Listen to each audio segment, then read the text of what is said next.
सरला जी के पास बहू स्वाति अपने बच्चे को देते हुए कहती है, मम्मी जी आप बाबू को संभाल लेंगी, यदि आप कहें तो मैं ना जाऊं।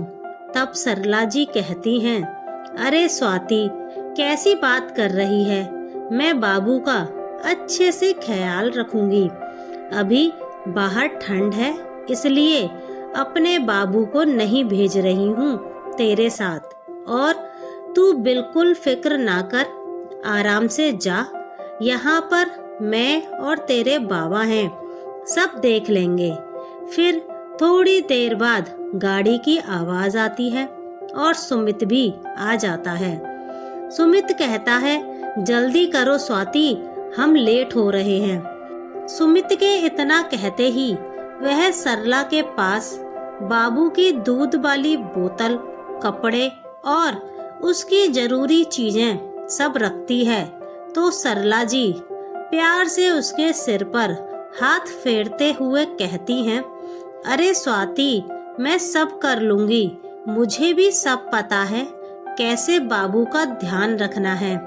हाँ हाँ मम्मी जी, लेकिन मैं चाहती हूँ कि आपको कम से कम परेशानी हो। यह कहकर पैर छूकर बाहर निकल जाती है। फिर थोड़ी देर बाद ननंद नेहा आती है और पूछती है, अरे मम्मी आप बाबू को संभाल रही हैं, भाभी कहाँ हैं? फिर सरला जी बताती हैं कि सुमित और स्वाति एक शादी में गए हैं, वो कितने दिनों से नहीं गई, इसलिए सोचा उसको भेज दूं तो उसे अच्छा लगेगा। ये अच्छा है मम्मी, छोटे बच्चे को आप संभालें और भाभी आराम से घूमें, ये भी कोई बात हुई? तू कैसी बातें कर रही है बेटा, अगर मैं अपने पोते को संभाल रही हूँ तो तुझे क्या दिक्कत है? तू ये सब क्यों सोच रही है? तुझे खुश होकर बाबू को मेरे साथ संभालना चाहिए और तू ये बातें करने बैठ गई। और सुना क्या हाल चाल है? मम्मी मेरे यहाँ तो सब बढ़िया है, पर यहाँ मुझे कुछ सही नहीं लग रहा है। आप भाभी को बहुत छूट दे रही हो, देखना एक दिन सर पर नाचेंगी। अरे तू कैसी बहकी बहकी बातें कर रही है? स्वाति शादी में गई है, ना कि कहीं घूमने, और वह शादी के बाद कहीं घूमने तक नहीं जा पाई। अब भी मैं उस पर पाबंदी रखूं? अगर तेरी सास तेरे साथ भी ऐसा करे तो तुझे अच्छा लगेगा? और 2 दिन की ही बात है, मैं संभाल लूंगी बाबू को। थोड़ी देर बाद एक फोन आता है तो वे सुनार से बात करते हुए कहती हैं, हाँ हाँ भैया सेट तैयार हो तो भिजवा दीजिए। इतना सुनते ही फिर बेटी पूछती है, मम्मी क्या मंगा रही हो? तब उसकी माँ कहती है, मैंने एक गले का सेट बनवाया है, उसी की बात चल रही थी और वो सुनार आज दे जाएगा। अच्छा मम्मी किसके लिए हार बनवाया है? नेहा पूछती है। तब वो कहती हैं कि मैंने अपनी बेटी के लिए बनवाया है। तो नेहा चहककर कहती है कि मम्मी मेरे लिए? अभी क्यों? आपने मेरे जन्मदिन पर डायमंड की रिंग तो दी थी। तब सरला जी कहती हैं, अरे तेरे लिए नहीं, स्वाति की मैरिज एनिवर्सरी आ रही है तो सोचा उसके लिए पहले से बनवा लूं। फिर नेहा कहने लगती है, मम्मी आप तो भाभी को साड़ी भी गिफ्ट कर सकती थी, हार की क्या जरूरत? तब सरला जी कहती हैं, नेहा मैं साड़ी दे सकती थी, पर पहली मैरिज एनिवर्सरी है और तुझे डायमंड रिंग दे सकती हूँ तो बहू को क्यों नहीं? बहू भी मेरे लिए बेटी है, अगर मैं उसकी खुशियों का ख्याल नहीं रखूंगी तो कौन रखेगा? इस तरह नेहा को समझ आ रहा था भाभी के लिए मम्मी का अटैचमेंट बढ़ रहा है। तब वह तुनक्कर कहती है कि अब तो मम्मी भाभी ही प्यारी हो गई, जो उसके लिए इतना सोच रही हो। बेटी की जगह भी ले ली। आखिर हो भी क्यों ना, आखिर बहू सेवा जो करती है। तब सरला जी डांटते हुए कहती हैं, अब बहुत हुआ नेहा, अब मैं स्वाति के खिलाफ एक शब्द नहीं सुनूंगी।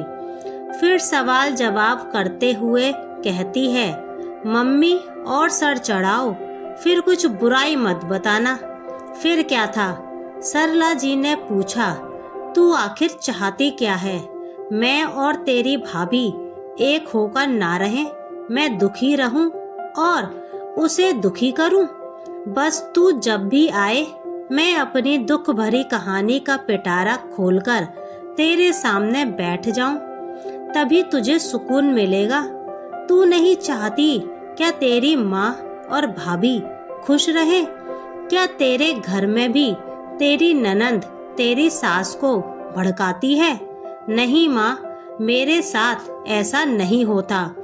अगर तेरे साथ नहीं होता तो तू कैसे सोच सकती है? बहू का दर्द तुम क्यों नहीं समझती? तू भी एक बहू है। अगर तेरे साथ भी ऐसा हो तो क्या तुझे अच्छा लगेगा? नहीं ना? नेहा बेटा, तू अपनी सोच बदल, फिर देखना कि तुझे भी कितना अच्छा लगेगा, साथ ही खुशी मिलेगी। तब नेहा को समझ आता है कि उसकी कितनी गलत सोच थी, जो एक बहू होकर भी बहू का दर्द नहीं समझ रही थी। अब उसे समझ आया कि बहू भी बेटी से बढ़कर हो सकती है। इस तरह उसने माँ के साथ रहकर भतीजे की देखभाल की और भाभी के प्रति भी मन के भाव बदल गए। जब बेटी बहू बनती है तो अपनी भाभी के प्रति भावना क्यों बदल जाती है? वह स्वयं उस जगह पर रखकर क्यों नहीं सोचती, आखिर वह भी बहू है। उसे बहू का दर्द दिखना चाहिए, ना कि उससे चिढ़े। अगर बेटी को माँ से प्यार मिले तो उसे अच्छा लगता है, लेकिन वही उसकी माँ भाभी को वैसा ही प्यार दे तो बेटी को चिढ़ होती है। क्यों? वह बहू होकर बहू का दर्द क्यों नहीं महसूस करती?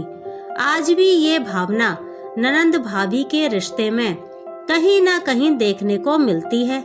इसी कारण बहू को माँ जैसा प्यार नहीं मिलता, क्योंकि सास के मन में कड़वाहट भाव भरे जाने के कारण बहू ये दर्द सहती है। उसके प्रति काम करने का भार डालना और कहीं आने जाने की आजादी पर रोक टोक ही बहू का दर्द बन जाता है। यही हमारे समाज की मानसिकता के चलते बहू पर बेड़ियां बांध दी जाती हैं।